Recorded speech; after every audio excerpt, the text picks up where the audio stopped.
Esto es evidentemente Tenaris en Estados Unidos. Hace un tiempo que no hago los videos, pero básicamente los últimos tres videos que había hecho, tanto de Tenaris como de PTVAs como del mercado americano, estaban nominalmente en el camino correcto y no hacían falta ajustes muy profundos. Eso, sumado un poco de vagancia, hizo que no los actualizara por un tiempo.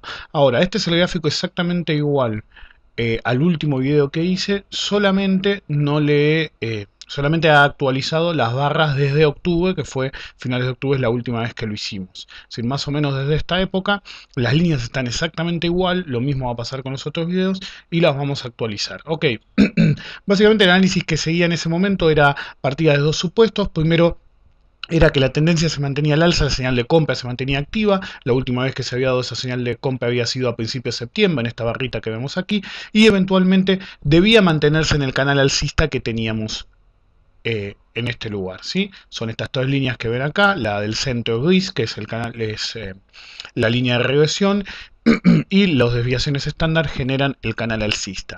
Ahora bien, en su momento expliqué que era un problema que cayera de ese canal, que era un canal muy estable, pero al mismo tiempo muy reducido en rango, pero de todos modos, en el último video habíamos establecido esta línea azul que vemos aquí, ¿sí? Que fue planteada desde el vamos como una resistencia dinámica, no como una línea de tendencia. Fíjense que yo la había trazado con el mínimo de arranque de finales de mayo y el máximo de este rebote que había tenido lugar a mediados de agosto. Con eso había trazado una línea que al trazarla con un mínimo y un máximo se vuelve automáticamente una zona de resistencia o soporte dinámico. Estaba planteada desde ese momento así. Entonces, cuando se cayó la primera vez del canal, básicamente en esta barrita de acá, a finales de octubre, logró hacer piso y mantuvo la tendencia intacta, ya que el soporte dinámico se sostenía. Volvió a meterse en el canal alcista y finalmente corrió totalmente el canal alcista, como podemos ver a mediados de noviembre, y finalmente, después de haberse sido testeado dos veces, en ese momento que quebró definitivamente el canal alcista y en este momento, en esta barra roja que ven aquí, que fue en el momento en el que la testeó por segunda vez, manteniendo que la línea a vencer es esta línea. Mientras esta línea no sea quebrada, bajo ningún concepto podemos dar por terminada la tendencia mayor en estos términos. Tengamos en cuenta que yo lo domino una tendencia mayor porque ya lleva desde junio del año pasado, son más de 6 meses, entonces la tenemos que denominar tendencia mayor, ya que excede el cortoplacismo de menos de 3 meses.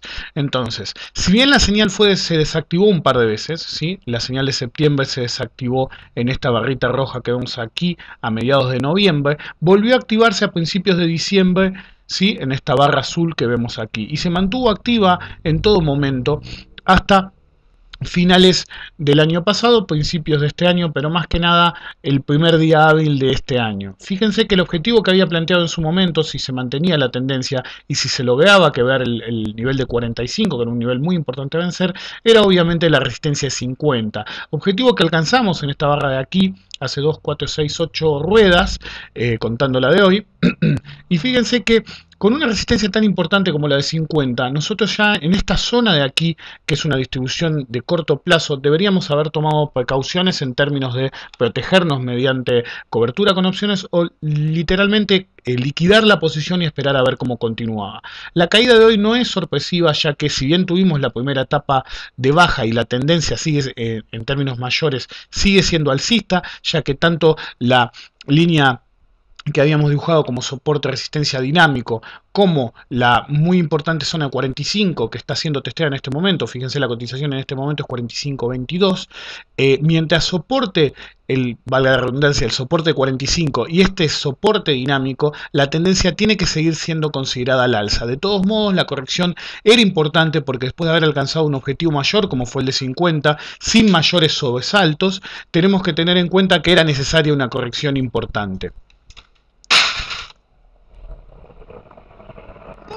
Entonces la señal sigue activa, pero de todos modos tenemos que estar muy atentos tanto al soporte de 45 como a la línea que habíamos trazado como mencionaba antes.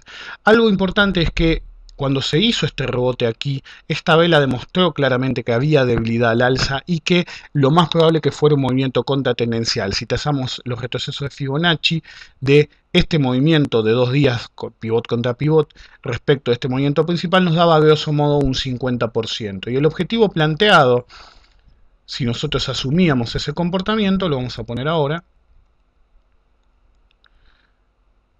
era a grosso modo 45.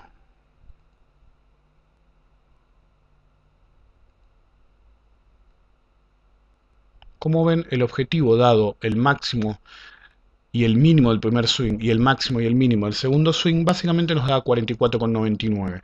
Dado que el soporte de 45 es tan importante, tenemos que tener en cuenta que ese era el objetivo a alcanzar. Vamos a maximizar un chiquitín para que se vea mejor, ya que con los Fibonacci se ve un poquito menos.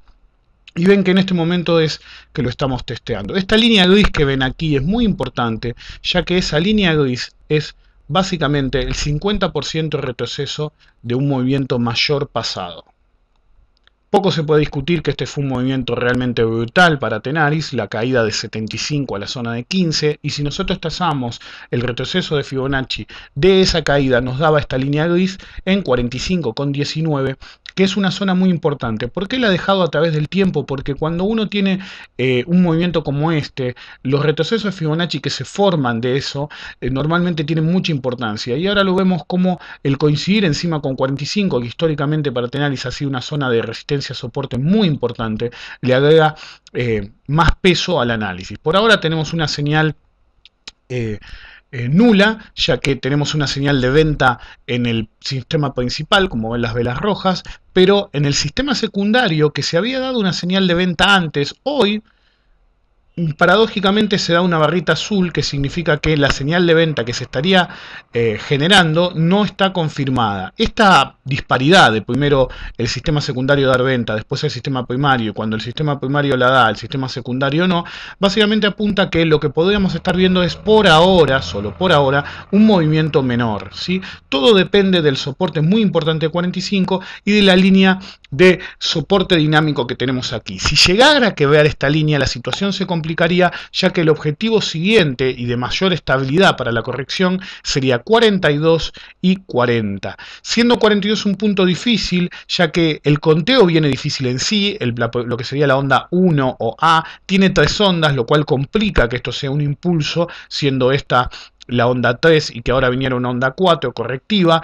Eso se complicaría, ya que lo más probable que si ignoramos que la onda 1 fue en 3 movimientos, cosa que no deberíamos hacer, si nosotros hiciéramos un correlato de la onda 2 o B con lo que sería la potencial onda 4, o quedaría muy corta o se produciría un solapamiento al quebrar la zona de 42. Es clave esta zona, como decía antes, de 45 y la línea de tendencia dinámica, la línea de soporte dinámico, ya que si se quebrara ese nivel, los objetivos serían primario 42, vemos que es una zona muy importante para el papel de los últimos meses, desde agosto del año pasado ha sido resistencia en 2 ocasiones, o 3 si quieren contar como 2 estas, y soporte 2 ocasiones, y finalmente un objetivo de mayor probabilidad, o en este caso en realidad la mayor probabilidad tiene 42, pero mayor estabilidad sería el soporte de 40. Así que hay que estar muy atentos, ya que no es casualidad que se ha dado la corrección esta en la zona de 50, es un punto muy sensible para el papel, y como vemos el volumen es simplemente brutal, 317% respecto del promedio de 10 ruedas y 358% respecto del promedio de 100 ruedas. Si bien es muy alto, podría ser una especie de trampa bajista, ya que por pánico muchos que no lograron cerrar en la zona de 50 o pensaron que iba a seguir, ahora piensan que realmente se va a destruir. Hay que esperar al soporte 45 y la línea de soporte dinámico. Si no cerramos en esta distribución que hubo aquí, ahora hay que esperar, o en lo posible cubrirse, que define esta zona, quise decir, o en lo posible cubrirse con derivados para que el efecto sea menor. Eso implica o bien comprar un put, ¿sí?, o bien vender la posición y comprar call, que es un put sintético, pero resguardamos la mayor parte del capital fuera de la operación.